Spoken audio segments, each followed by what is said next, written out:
Yun o, Honda Click 125 mga boss from Bataan.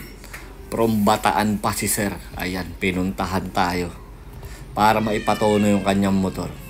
Sala sa timing mga boss. Ito daw po ay pinagawa niya parteng Olonga po yung kanyang motor. Pinarefresh niya, pinalitan ng bagong black set. No? After niyang papalitan ng bagong black set, hanggang 70-80 na lang daw yung takbo niya. As in, after niyang i-break-in yung motor niya, wala nang takbo. Pakita ko lang sa inyo mga boss yung timing mark. Yung letter T na may ukab sa pan, yan po itututok nyo sa timing mark. Huwag yung letter F. Dapat dyan po yan nakatapat. Ayan. Nakatapat siya dyan sa kuntil na yan. At nakatapat sa guhit ng magneto. Yan po ang timing mark ni Honda. Honda Click na scooter. Ayan o. Nakatapat yung timing mark ng magneto dun sa kuntel at nakatapat dun sa ukab. Kanina nakaganyan mga boss. Nasa letter F siya.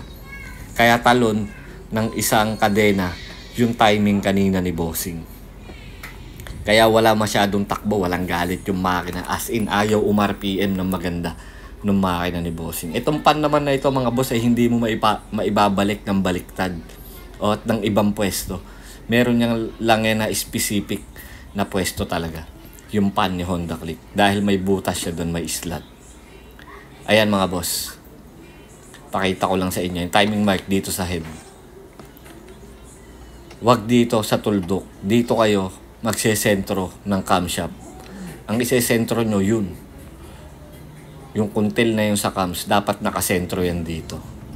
Hindi dito sa tuldok. Hindi rin sa baba. Dapat sentro yan sa gitna.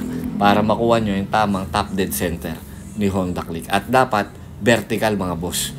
Yung cam gear, ayan. Dapat diretso yan. Straight dapat siya. Hindi siya pwedeng lumihis ng konti. Ibig sabihin wala siya sa timing pagka ganun. At ganun yung sitwasyon kanina ng motor na ito ni bossing. Na from Bataan pa. Dinayo tayo dito sa Laguna. Magawa lang. At eto ng mga boss, buo na yung kanyang motor. Ayan. So tahimik naman yung makina, no?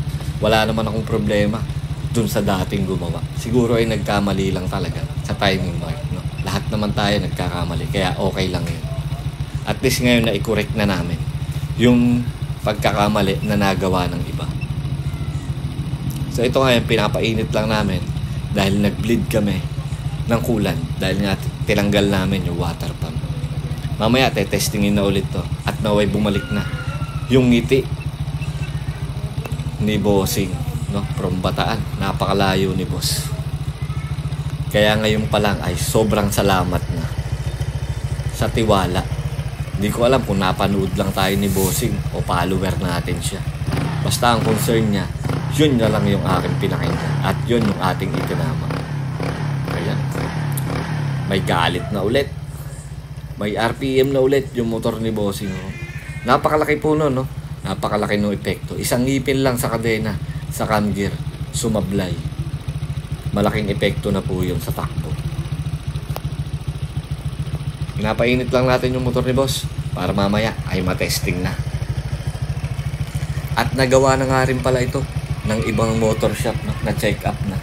Dito lang talaga nahuli. At eto pa, yung iba nating mga ginagawa. So medyo busy tayo dito sa loob mga boss. Ayan, may mga pulley set tayong gagawin dito. Kakalkalin. Ayan, kasama yung drive base. Ayan o. Kulang lang ng isang drive base ito.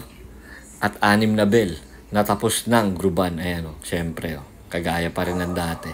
Fine linear groove pa rin yan mga bossing. Assorted na bell yan. 6 na piraso. So ngayon ay tutuloy ko naman yung aking ginagawa. Magkakalkal muna ako ng mga pulley at drive base. Kailangan ko na itong tapusin. At baka kuhanin na ng may-ari. So pinapagawa lang po ito sa atin mga bossing ng ibang shop. So salamat po sa patuloy na tiwala nyo mga bossing, no? Sa aming munting kakayanan. Dahil sa dami ng mga gumagawa, kami pa rin yung mas pinipili nyo. Kaya dun pa lang solid. Salamat po mga boss. Eto pa, yung iba't ibang mga motor na nag-walk-in sa atin ngayong araw na ito. Hindi na napicturan yung iba, mga bossing, at talagang napaka-busy. May nag-walk-in pa ulit dito na isa pang full set, kalkal, degree, re-groove ng bell. Ayan. So ipapakabit na natin to sa motor at may humabol pa nag-ingay daw yung makina ni bossing, yung pala walang langis. So napakaswerte nitong motor na ito, nakasurvive. Hindi nagusok at tumahimik yung makina. So swerte, no? Dapat to palit black set na, pero nakasurvive. So yun lang muna for today's video mga boss. Ride safe and God bless. Maraming salamat po.